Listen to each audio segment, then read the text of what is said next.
Hi, everyone. If you're looking to expand your business through mergers and acquisitions, that's great, but you need to make sure you have the right financing in place, and this is why.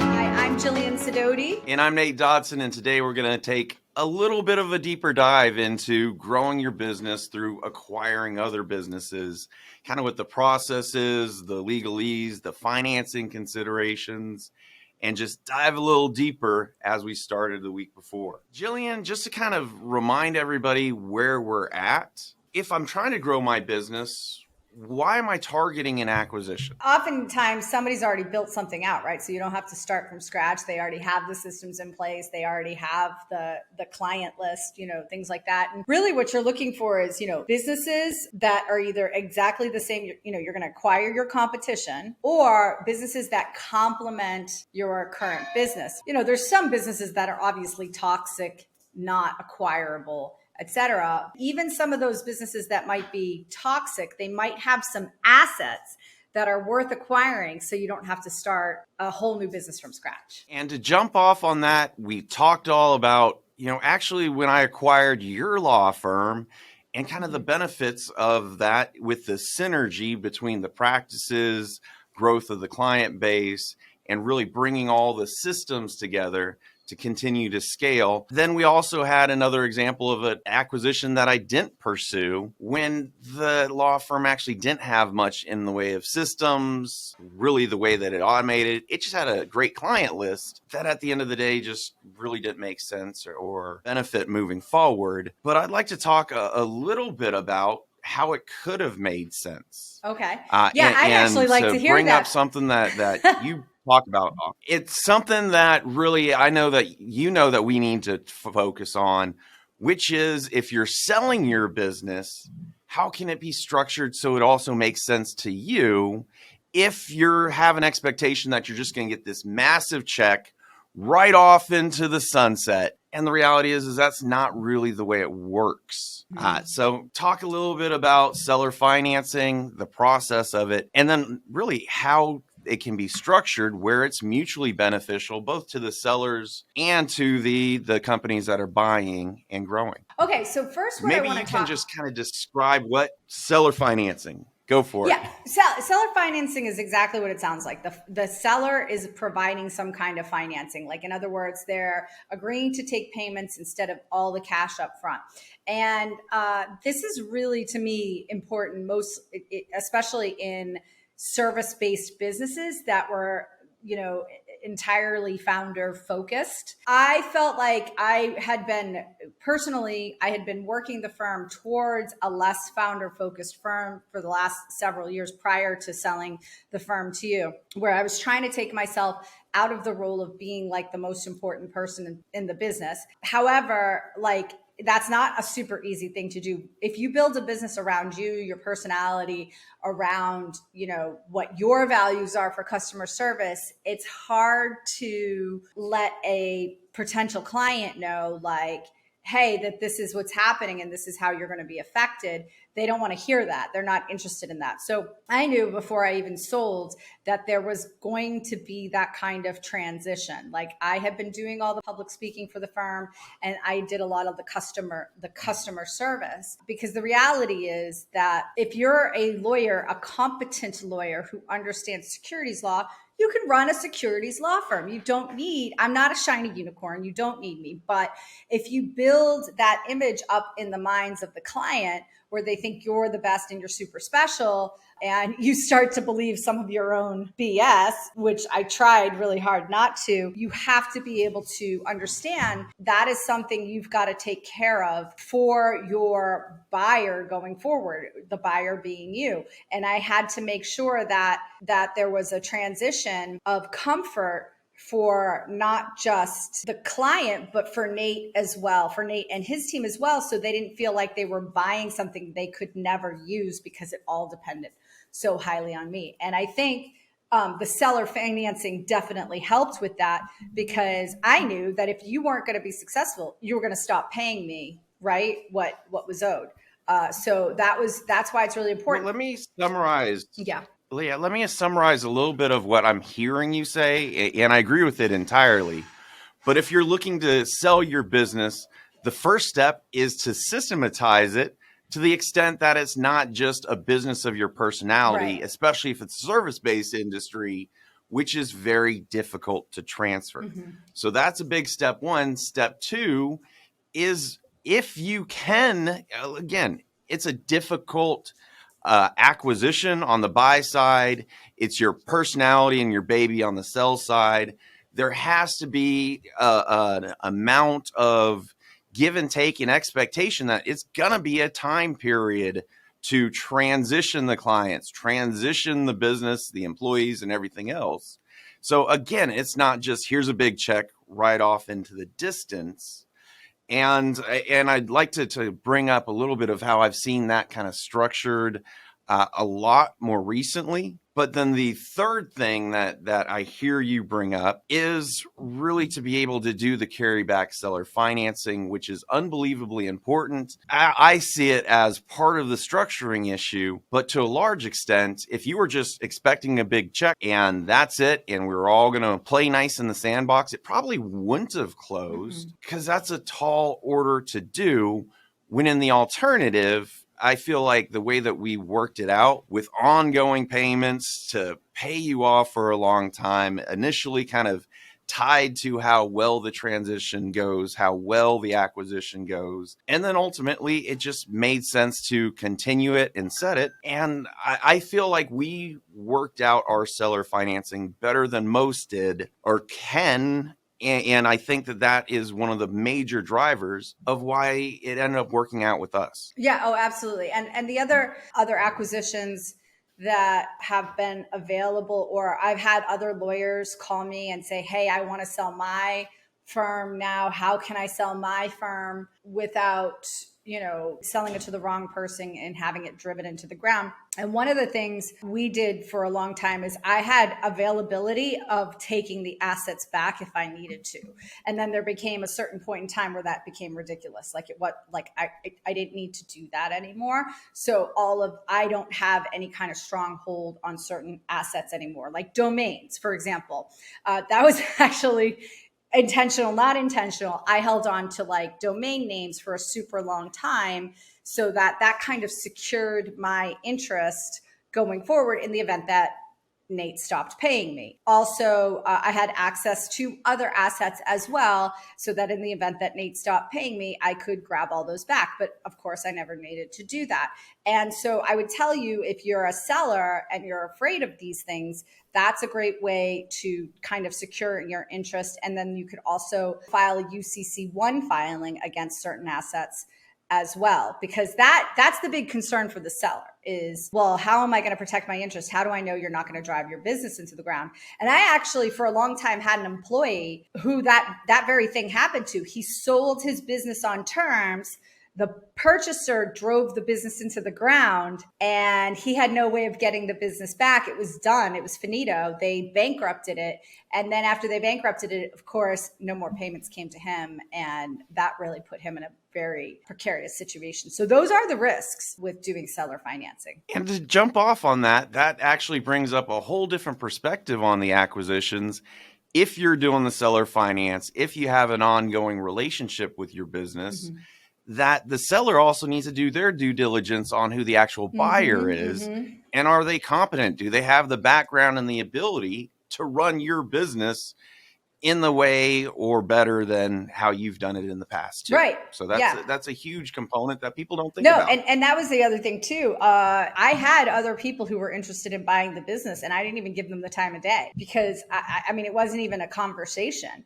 They could have offered me 3 times as much as what you guys were offering me, and it wouldn't have made a difference because I didn't have the confidence that they were going to perform. So I didn't even entertain it. So yeah, absolutely. The seller needs to do their due diligence, especially if you're going to offer seller financing. Like, let's just say you're not offering seller financing. It's a cash deal. You're getting rid of it and you're getting cash and you're going to run away to the Bahamas or whatever, which is awesome if that happens. If there's any kind of reputational harm that could happen from that sale, and then the buyer eventually doing something that hurts your future reputation, then that's another reason why to consider having a good buyer as well. It's not always just about the money. It's also about reputation. And from experience, and this wasn't the first rodeo of acquiring a law firm or merging with a law firm, it really is that consistency of communications, not just between the buyer and seller, but with the clients and the prospects there and the employees.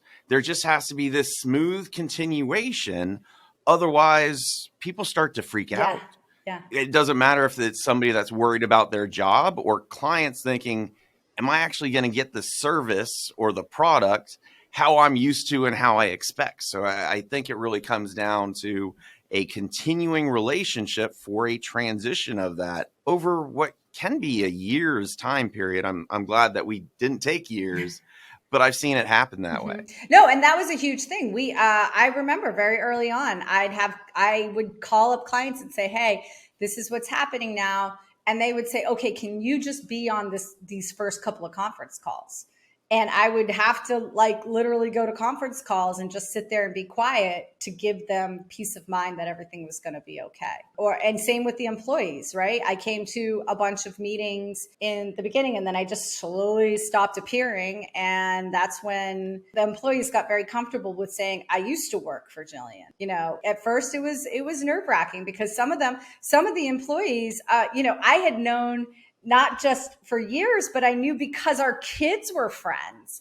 So it was really weird for them to be like, wait, I'm not working with you, who I was so close to in so many other ways, other than just like employer relationship. So, I think buyers and sellers, that's something you also want to consider when selling a business is how are the other stakeholders going to react and how are you going to handle those reactions? You know what? I'd like to reflect a little bit on kind of a structure that I've seen work out well in both service and product-based businesses over the last couple of years. And it's a great way to think about it. And I've seen a lot of private equity firms close on acquisitions I kind of see it as a unique structure, but something to think about is if I'm trying to buy your business and there you've got the founder's personality, everybody knows you. A lot of what I've been seeing is, hey, I'm going to buy 90% of your business. I'll still leave you with 10%.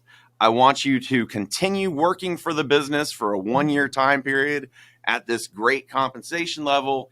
And then year 2, I want you to start backing off, but you're still going to be part-time with the goal of hitting that 18 to 24 month after the actual closing for you to be able to ride off into the sunset and enjoy your time in Puerto Rico. Exactly. I mean, that's what I did. And here we are still today, right? I think it's been a long time. I mean, I still get those occasional emails like, hey, Jillian, can you help me out with this? And I say, no, go to Nate. But it was a while. It was probably a good year, maybe even year and a half before people got used to the idea that I wasn't there anymore, that I had moved on. And so it's really important now that for the sake of, my friends, my employees, for Nate and his team, the health of the firm, that I don't ignore those messages now. And that's what what you want to find in a seller and in a buyer. Like if a seller continues to be contacted by potential clients, are they going to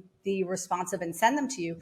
Are they going to drum up a relationship with a competitor and take from both sides? Get my payment over here for selling the business and then get a referral payment business over here, from a competitor. So another thing you want to bring up an amazing point. Yeah. Just if you're buying somebody else's business, there should always be some level of non-compete. Yeah, for sure. As part of the purchase agreement or a separate agreement, because you don't want to buy your competitor, fund your competitor, and then they still exist as a competitor. Right. That can be a real downside if you don't make sure to protect yourself legally, even after the acquisition occurs. Oh, for sure. It's a lot of like moral compass too. Absolutely. You have to make sure that your ethics and morals align with each other as well. Or if they don't, just be keenly aware of it so it doesn't come to bite you in the butt. You just don't want to throw good money after a bad business. I would like to bring up, we talked a lot about seller financing. If you actually go to a bank or the SBA, there are some great programs out there to get your business acquisition financed. but you always have to be cognizant that you may have to bring cash to the table to get the financing. And then you're also stuck with, well, the debt as a personal guarantor. Mm-hmm. If the business doesn't go well, you're still paying back that bank debt too. Generally ends up being a little bit of a cheaper debt in terms of interest to the sellers with seller-backed financing, but there ends up being a lot of strings attached to those bank financing as well. So it's an option, but it can be a very expensive, even more high-risk option, because acquisitions can be more high risk. For sure. Let's talk for a second about other ways. Like, let's just say you have a seller who's like, no, I'm dying. Like I've dealt with this before, right? A seller's like, I got to sell my business. Okay. Will you take terms? I absolutely will not take terms. Why not? Because I'm dying. I need the money now. I need to settle my affairs. I need to settle my estate. I need the money now. I need a cash buyer. What do you do then, Nate? Like, what do you do in that situation? A great way to do it is to do a partial finance where there is some amount of cash that's paid, or alternatively, a carryback for a portion of the purchase price, and then actually work with the seller to get financing for the assets of the business. So it is kind of like a cash out refi. But then going forward, there's the change of economic terms past that. So that's a great way to get the sellers some money up front, keeping the family happy, while at the same time limiting the risk on the buyer side of what's going to happen, rather than pay 100% of the sale price right up front and then take the full brunt of the risk as a buyer. Like, have you actually done any of these acquisitions with raising money from outside investors? Me personally buying the business? No. But have I worked with businesses that's their entire game plan? Absolutely. Here's a great example, and it used to be huge in the markets in the past.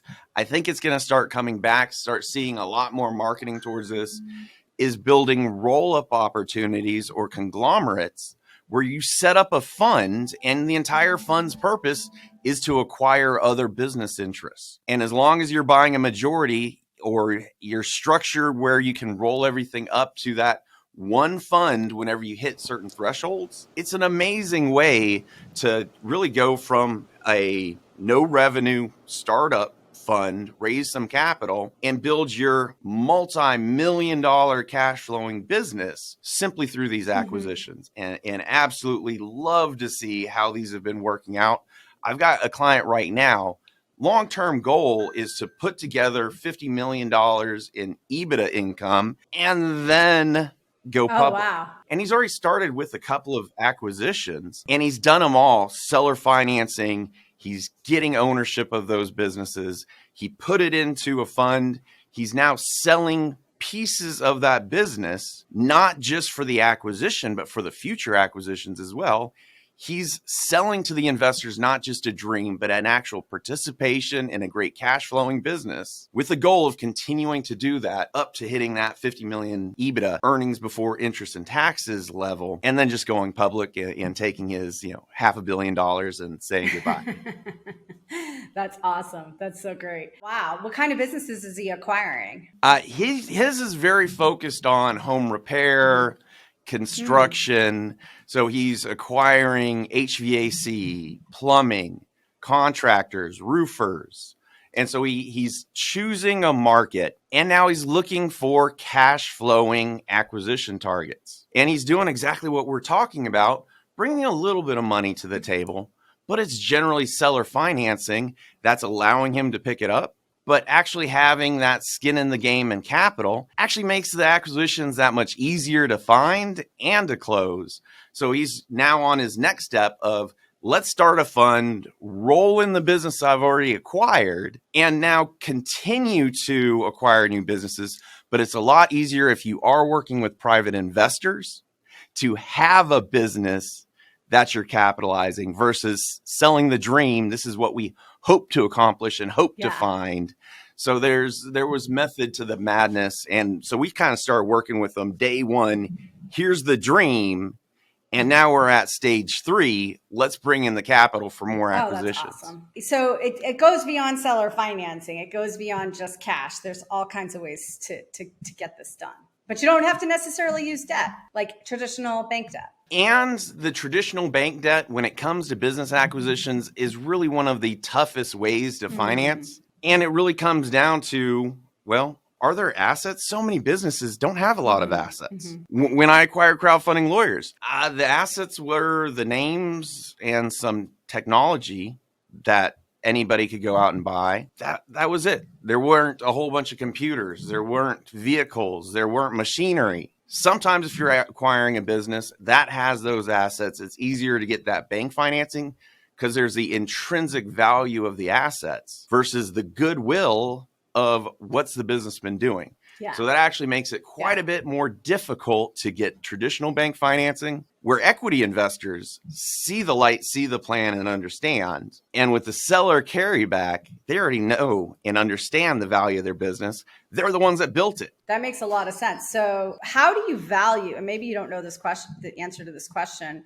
maybe it's a loaded question, but how do you value that goodwill? You know, every industry and every business is valued a little bit differently. And oftentimes at the end of the day, if you look at the type of industry, and then there's comparables. In the legal field, as an example, there's kind of two big different ways to do evaluation.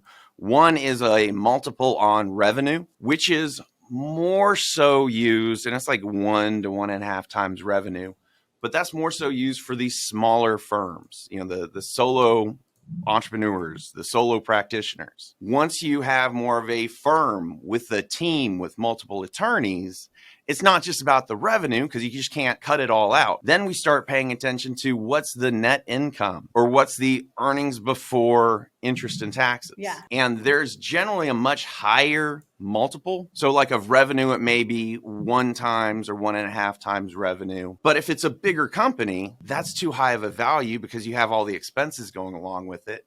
So you may actually end up with a 3 to 5 times net profit as a valuation. But that's really specific to kind of a services-based business, a legal practice, or accounting practice. Yeah. If you were in manufacturing or construction, there is a bunch of assets.